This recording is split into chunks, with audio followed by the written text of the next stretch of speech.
Alors, bonjour mes chers frères et sœurs dans le Seigneur. C'est le révérend Jacques Dinabanza. Juste pour prêcher la bonne nouvelle de l'Évangile. Et cette bonne nouvelle de l'Évangile est intitulée « Le salut est individuel ». Mes chers frères et sœurs, le salut est personnel. Le salut est une notion spirituelle qui signifie délivrance et libération. Le salut se manifeste dans la vie du croyant. Le royaume de Dieu, c'est la justice, la paix et la joie par l'Esprit Saint. Mes chers frères et sœurs, dans le Seigneur, le royaume de Dieu, ce n'est pas le manger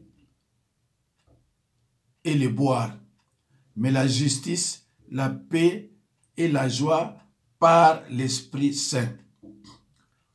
Le salut, Romains 14 et 17.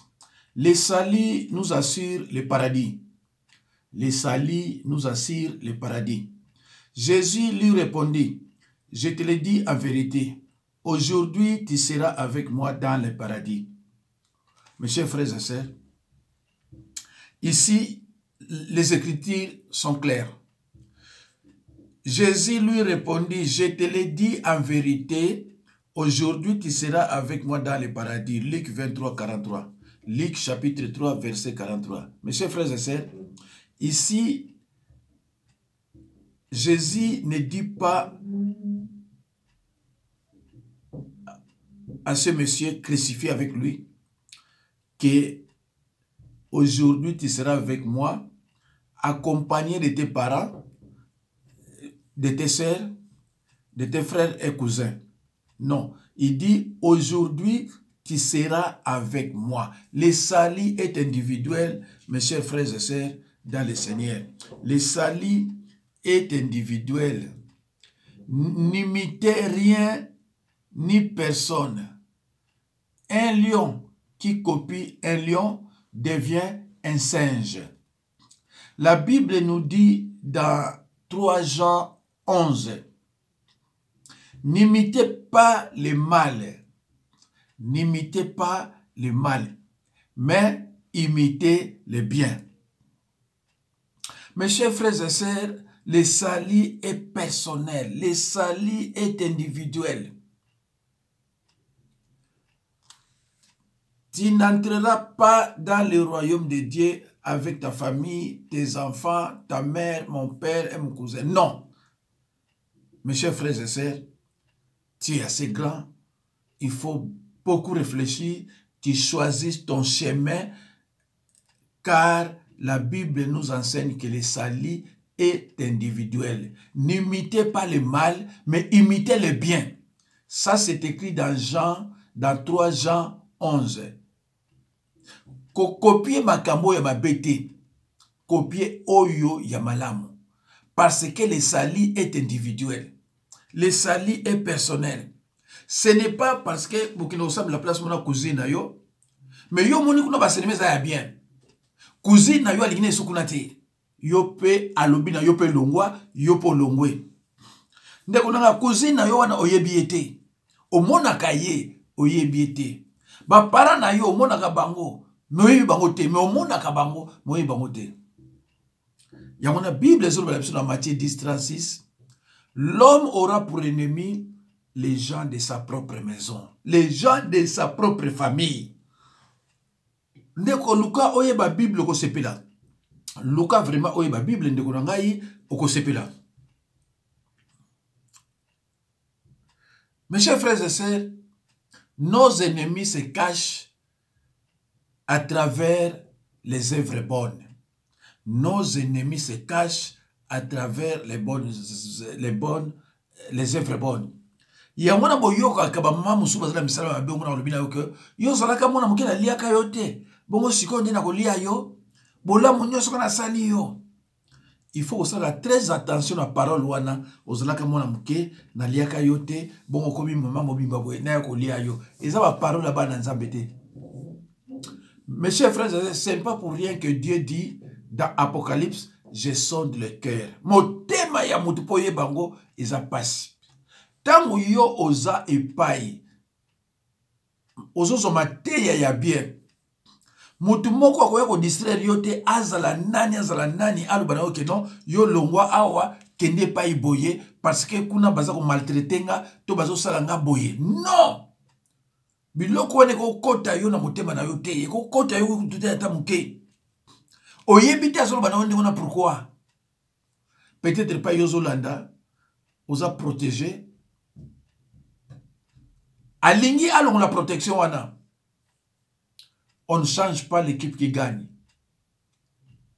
On ne change pas une équipe qui gagne.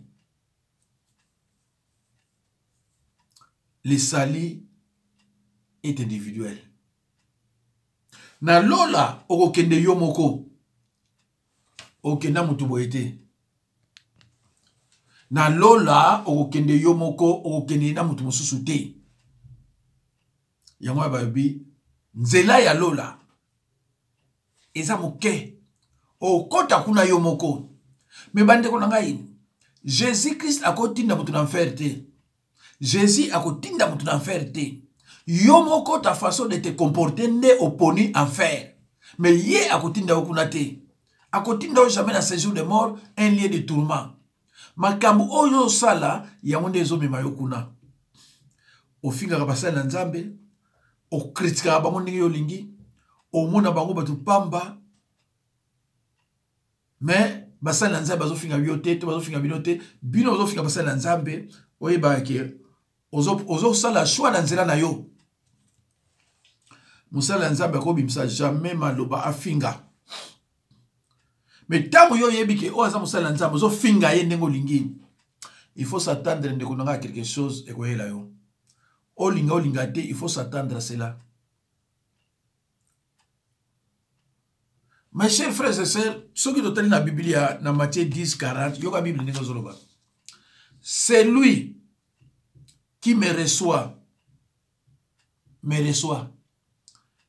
C'est lui qui me reçoit celui qui m'a envoyé. Ndeko nangai. Soki yo ngazo te ya mate ya solo. Yo zo sepela nango zo yambanga. Ozo yamba pe muto atindinga. Mais so ko désobéir na oyo nga nazo koloba, eza na kati ya Bible awa. Oza ko désobéir pe na oyo atindinga. Na lobi na yo que nos ennemis se cachent derrière des œuvres bonnes. Ils utilisent l'envoûtement et la séduction. Landanga Mateo na bokebi nyonso.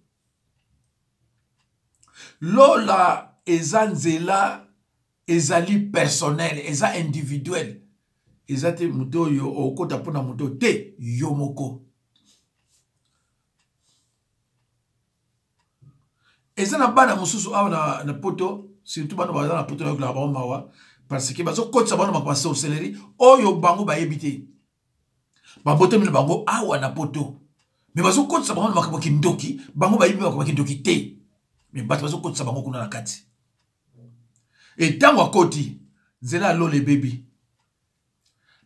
Akomi ko so ba commandement moko oyo ya koko zwate eza ko memena banzela mabe.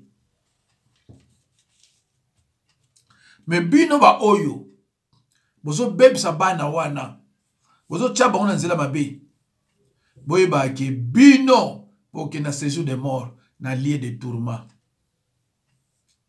Bowanga naka awa na mukilo ya se menzamba zo mona yo sata pezo mona yo. Ozo kimisa mwana na nzela na ye ya bien. Olingi ye ala na nzela na yo ya mabe. Pona aza mwana yo. Mais yo za responsable ya âme na ete. Aza mwana yo, mais yo oza responsable ya âme na ete.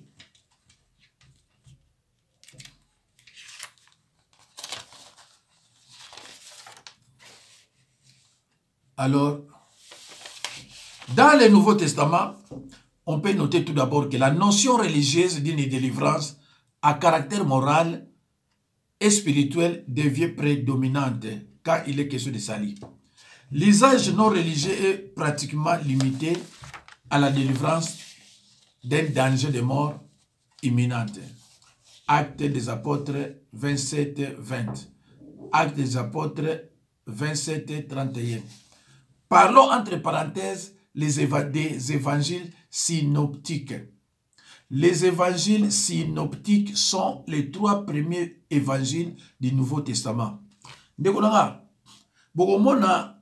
La Bible nous dit, nous avons 4 évangiles. Dans 4 évangiles, on nous parle de l'arrivée de Jésus-Christ, sa naissance, ses enseignements, sa mort et sa résurrection. Mais, les évangiles synoptiques, les évangiles synoptiques, c'est-à-dire on te parle, on vous parle de Matthieu, Marc, Luc, tout ce qui est là. Et puis, Matthieu, Marc et Luc, ils ont pour point commun de raconter la vie de Jésus et son enseignement de la même façon. Alors, les 3 évangiles, les évangiles synoptiques. Pourquoi? Parce que dans Matthieu, Marc, dans Luc, basenyaka makambo moko eza commun, eza ndenge moko na nyonso misato pona Jésus-Christ. Mais ce qui est na 4e évangile, okokuta kuna ba enseignement nango eza ndenge moko te na ba oyo, mais eza toujours ba enseignement inspiré.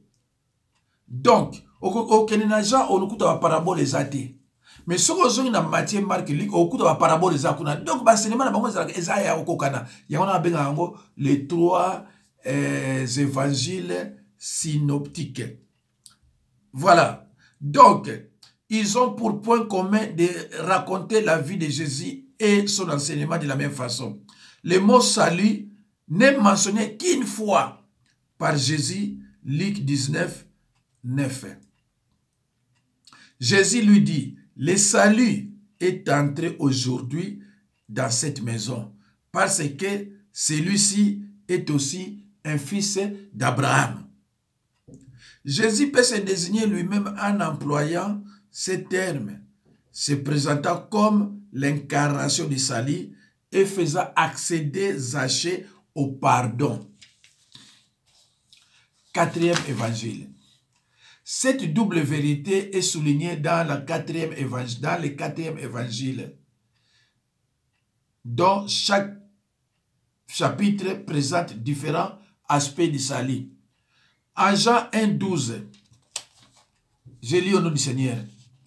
Des hommes peuvent devenir enfants de Dieu en croyant en Christ. Mes chers frères et sœurs, on était des créatures de Dieu. On n'est pas enfants de Dieu, mais on les devient. On les devient en acceptant Jésus-Christ comme Seigneur et Sauveur. On est né créature, être vivant de Dieu.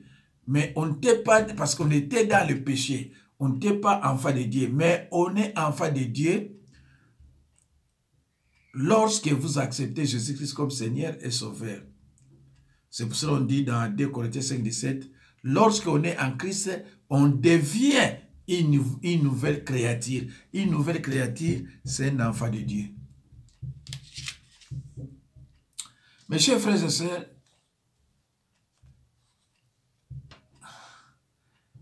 les livres des apôtres, pardon, les livres des actes. Les livres des actes rapportent la proclamation du salut. Acte 16, 17. Et s'est mis à nous suivre, Paul et nous. Elle criait, ces hommes sont les serviteurs de Dieu très haut. Et il vous annonce la voie du salut. Acte des apôtres 16, 17. Mutu amisala mabe. Tango wa moni ba vrai basala nzambe bazoleka alobia tala batuana ba homme de Dieu. Ils sont là pour vous annoncer la voie du salut.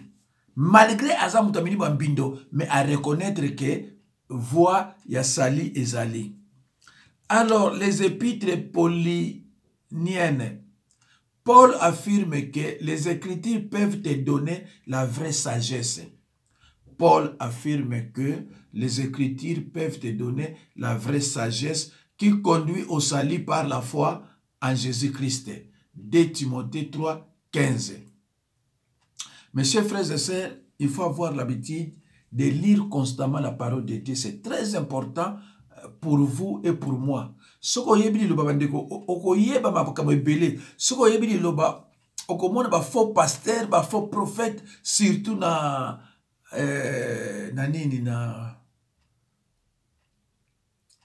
réseaux sociaux.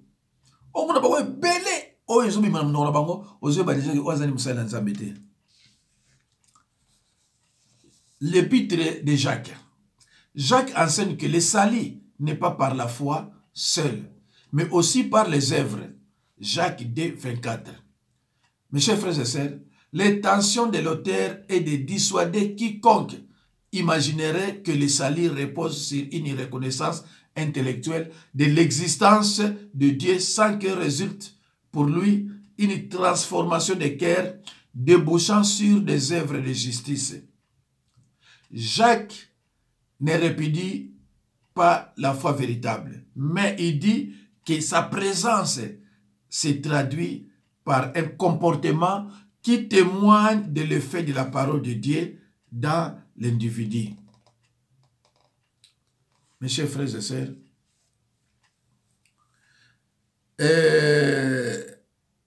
le salut, Jacques enseigne que le salut n'est pas par la foi seule, mais par les œuvres aussi.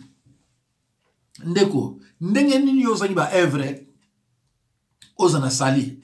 Olo bakili kula nga na foi, nazana sali. Ndenge nini ozali ba œuvre ndeko nanga, ozali ba œuvre. Olo bakili no nga nazana na sali. Ok na Kinshasa. Okuti famille na yo baza bien. Obakisi bango basaki ya fufu biloko ya kolia banini. Mais tango tali na mupanzi, ozomona batu baza ni loko te. Tango tala pe na gauche, batu batie loboko na litama. Mais ozona $40 wana otikani na yango. Pourquoi ko pesa bango te 15 otikani na 10? Pourquoi oko ndeko fongola Bible na Jacques 2, 24 tanga na likolo et puis kita pe na se?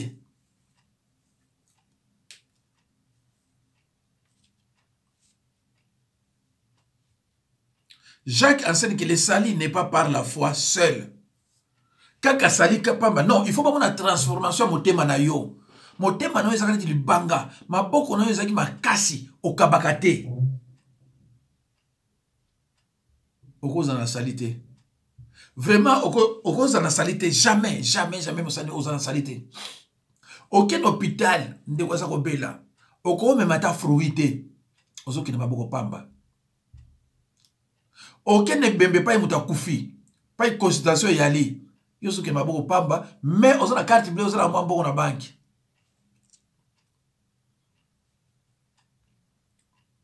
Il faut ba œuvre ezalaka. Il faut ba œuvre ezalaka.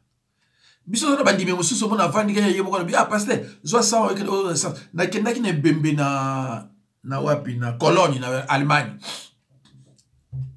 Mais bandimi mususu bazo landisa ngambo ngo essence. Na sena so ya komi kuna, mais bazo landisa ngambo. Les œuvres. La foi sans les œuvres, c'est comme une voiture sans carburant. Nga à l'époque na kena Kinshasa, na kena maternité ya Kingasa na suka. Na okuta bana basi bazali kuna baboti, mais bakangi bazo bimate. Na futila ba $20 na ba bazali même plus de 20 hein. Bazo kanga ba yibi baza banani bana kutu bakola ezaki na 90 bana bakola penza kola. Musutu kutana ne au na France. Il faut mutu ozaka na motema ya kosalisa batu. Ngai eza na batu basala ka témoignage pour nga. Pour kosalisa batu, na salisa batu na ndenge kosala te. Na sana batu oyo baza famille nga te. Mais na longola ba ona kisasa baza lelo awa, ba temo bali. Do baye na ba oyo ya famille nga na ba o baza na ba ya famille nga te. Na bengisa obemba moko 5. baza muso alongwa kina Canada. Mutu fozala kana bolingo, fozala kana ba evre. Surtout biso basa na Nzambe et c'est tous la exemplaire.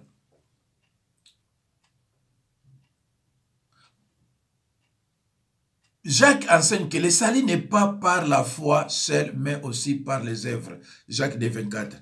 Mes frères, si quelqu'un parmi vous s'est égaré loin de la vérité et qu'un autre l'y ramène, qu'il sache que celui qui ramène un pécheur de la voie où il s'était égaré sauvera une âme de la mort et couvrira une multitude de péchés.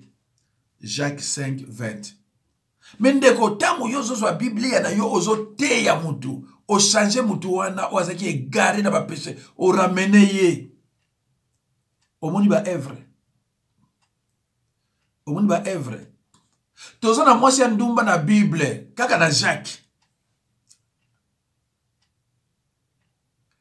Et elle était justifiée par ses œuvres.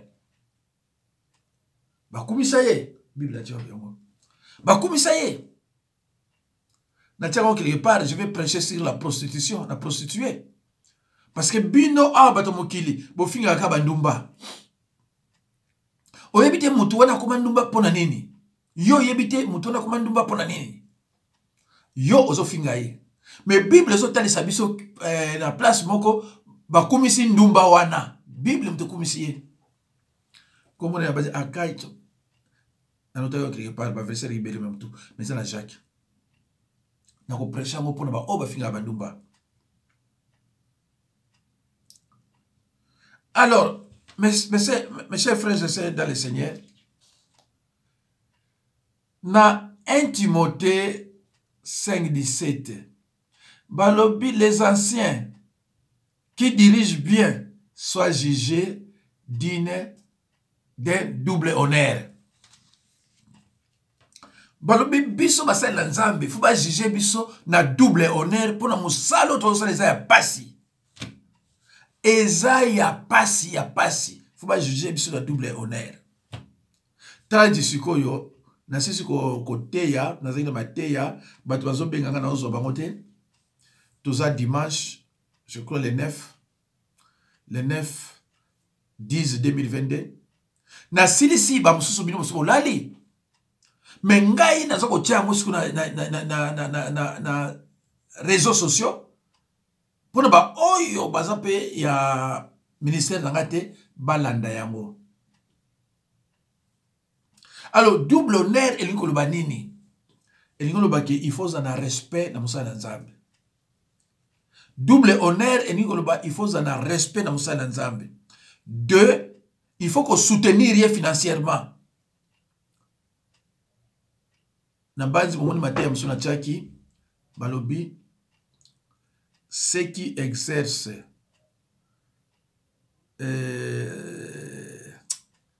naza déjà awa mais zate moko na ute ko tchamo pe même na YouTube teme na ngwe bungi ngai mais na pesa pe verset oyo kuna ndeko musala oyo ezaya pasi ya mwana zomona na Hébreu 13:17 bazotinda bino bandimi balobi obéissez à vos conducteurs, obéissez à vos pasteurs. Notre travail ce n'est pas seulement de prêcher la parole mais de veiller aussi sur vos âmes. Parce que avant de dormir, je vais prier pour ceux qui sont avec moi et ceux qui ne sont pas avec moi, je vais prier pour eux. Alors yo sikoyo molimo Satan ezana yo obani ko finganga na saluer le côté. Yeba ngo ke Nzambe ko répondre yo. Olingo lingate c'est la sûr que Nzambe a ko répondre yo. Mosala Nzambe za camarade na yote. Mosala Nzambe ba sakana na yote. Mosala Nzambe za moninga na yote. Bible zo ba mosala Nzambe. Faut traiter d'un double honneur. Double honneur, il y a respect. ekomami na 1 Timothée 5:17. Soki oyebi liloba te, luka oyebaka liloba. Ekomami na 1 Timothée 5:17. Tanga na Hébreu 13:17. On a auto sabino, il y a double honneur, et ça na 1 Timothée 5, verset 17.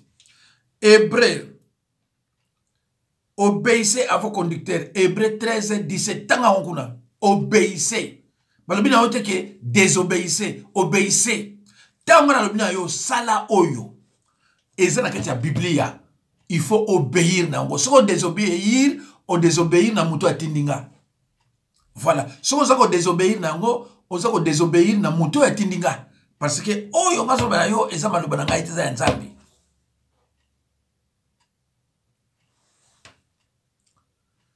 Alors, mes chers frères et sœurs, dans le Seigneur, Nabanzi, bien. L'Apocalypse reprend les thèmes du salut comme libération et purification du péché à cause du sang de Christ.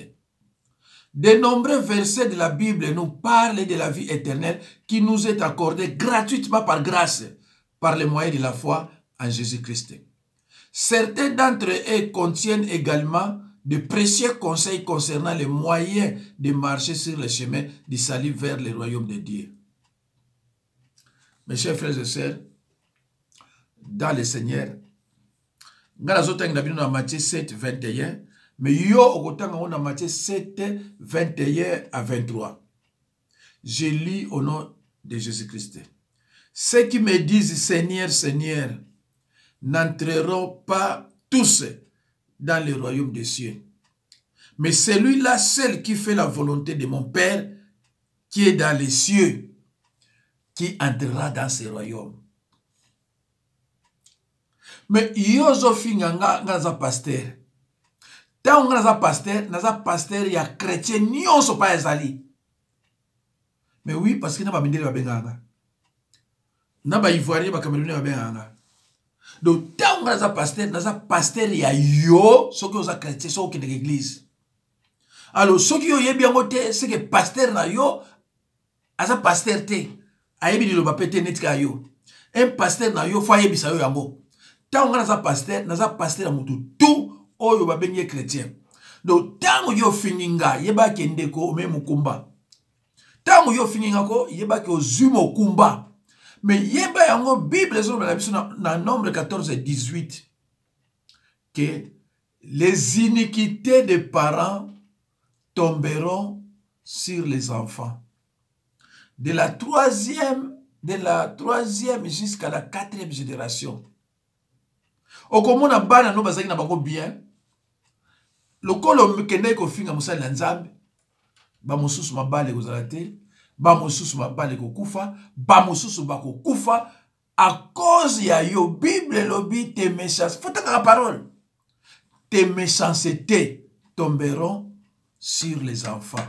Tanga na Nombre 14 18. Au comité, mais pourquoi on a fini ya fingate? Pourquoi on a dit mon langue au bambaye? Pourquoi on a dit au salaye mabe ya fingiote?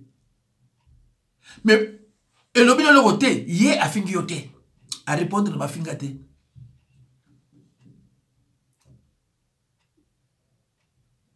Ndeko linga bana na yo. Soki o lingi bana no bakoma futi. Finga basa na Nzambe. Soki olingi yo okoma futi, finga basa na Nzambe. Mais po oyeba basa na Nzambe, talaka mateya na bango, okoyeba o aza faux mosala na Nzambe, o aza vrai mosala na Nzambe. Ngai soko tali mateya na ngai koloba na yo ke o mosala na Nzambe. C'est pour cela que j'ai toujours dit que les Écritures nous enseigne clairement que le peuple de Dieu souffrira et sera amené en captivité s'il persiste dans l'ignorance et dans le péché. Osée 4:6, mon peuple est détruit parce qu'il lui manque la connaissance. Mes chers frères et sœurs, dans le Seigneur, ce verset biblique ne dit pas que mon peuple est détruit à cause des sorciers, mais uniquement par manque de connaissances. 1 Timothée 4,16. Tout le temps, on a 1 Timothée 4,16. Je lis au nom du Seigneur. Veille sur toi-même et sur ton enseignement. Persévère dans ces choses, car en agissant ainsi, tu te sauveras toi-même et tu sauveras ceux qui t'écoutent. 1 Timothée 4,16. Lisons maintenant dans 1 Pierre 9. Parce que vous obtiendrez le salut de vos âmes pour prix de votre foi. Lisons maintenant dans Actes 16, 31. Paul et Silas répondirent, crois au Seigneur Jésus et tu seras sauvé, toi et ta famille. Le salut s'obtient par la grâce et par la foi. Le vent souffle où il veut et tu en entends le bruit. Mais tu ne sais pas d'où il vient, ni où il va.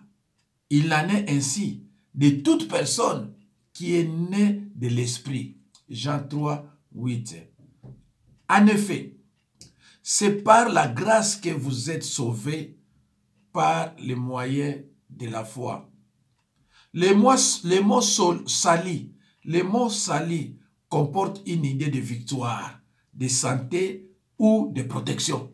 Le mot sali comporte une idée de victoire, de santé ou de protection. Mes chers frères et sœurs, le salut se manifeste dans la vie terrestre du croyant. Le royaume de Dieu, c'est la justice, la paix et la joie par l'Esprit Saint. Romains 14, 17.